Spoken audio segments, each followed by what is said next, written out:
தூய மத்தேயு எழுதிய நற்செய்தியிலிருந்து வாசகம். அதிகாரம் 13, திருவசனங்கள் 31 தொடக்கம் 35 வரை. அக்காலத்தில் இயேசு மக்களுக்கு எடுத்துரைத்த வேறு ஒரு உவமை.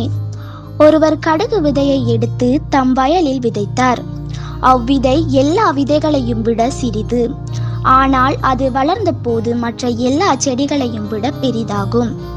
வானத்து பறவைகள் அதன் கிளையில் வந்து தங்கும் அளவுக்கு பெரிய மரமாகும்.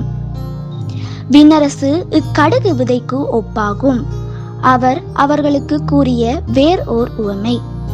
பெண் ஒருவர் புளிப்பு மாவை எடுத்து 3 மரக்கால் மாவில் பிசைத்து வைத்தார். மாவு முழுவதும் புளிப்பேறியது. விண்ணரசு இப்புளிப்பு மாவுக்கு ஒப்பாகும்.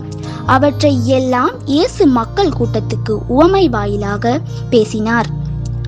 உலகம் தோன்றும் மறையும்பற்றை விளக்குவேன் என்று இறைவாக்கினர் உரைத்தது இவ்வாறு நிறைவேறியது.